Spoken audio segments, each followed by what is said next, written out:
Good day. Welcome to Dylan's Daily Show. So the far left is so far gone at this point. Like, there's nothing we can do but laugh.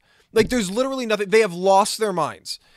You know, there's no point in having a conversation. They believe it, they live in this reality where everything is pitted against the minority and against women.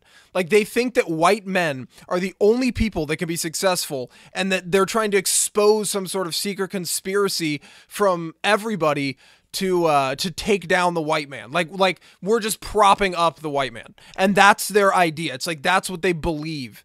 And they've gone so far down the rabbit hole that it's impossible to even attempt to drag them back up, because any sort of dialogue that is coming from a different opinion, a different standpoint, is considered to be racist. So, like, I could go up to one of these people who believes something radical, and I could say, hey, you know, that's not true. There is no such thing as white privilege. Boom, I'm a racist, right? Come out and say the wage gap does not exist. Boom, I'm sexist. You know, it's just, you can't have a conversation with them. It's you just can't do it. And this outlines it even more.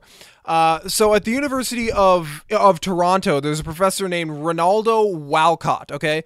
Ronaldo Walcott. And he is the director of the Women and Gender Studies Institute of the University of Toronto. So I'm so glad that he's doing what he's doing, because this is just, I don't know what we'd do if we did not have a director of Women and Gender Studies Institute. I mean, what would we do without that?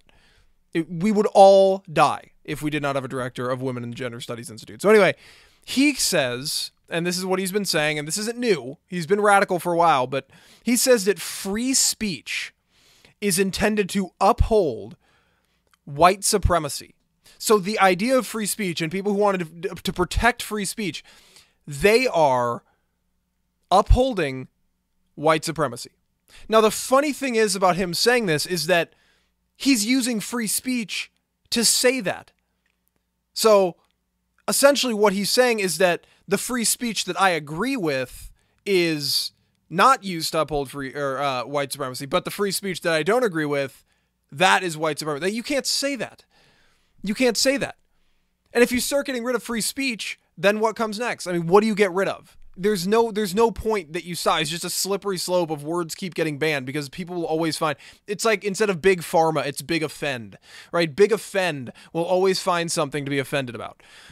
So this activist organization called Far Left Watch, they wrote a blog post and they tweeted, and they reported that he's even going to be speaking at a white privilege conference at the public Ryerson University in Canada.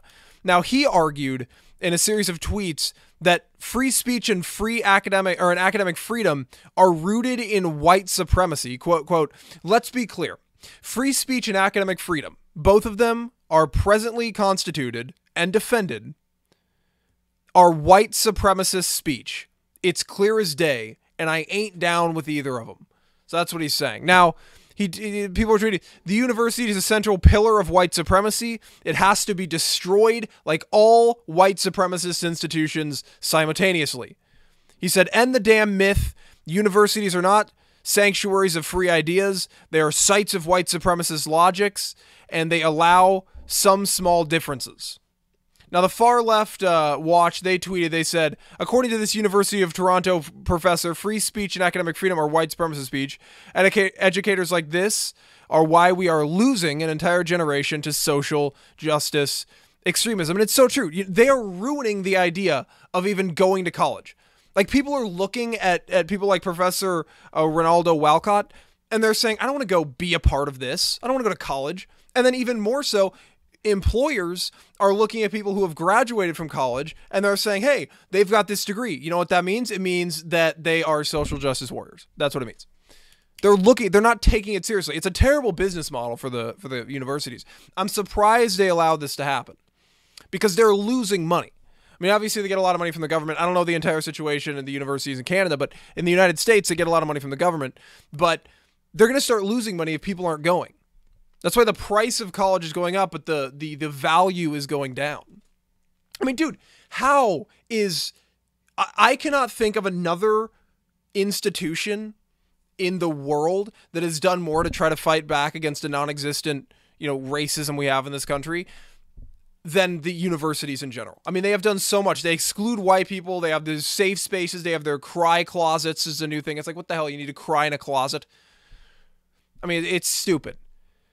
It's stupid. And you're raising kids to be, they are not going to be taken seriously in the real world. It's going to be worse for them. You're actually making it worse for these kids when they get out of college. They're going to get into the real world and people are just going to hate them and they're not going to want to hire them. I mean, it's just, it's absurd what these people are doing.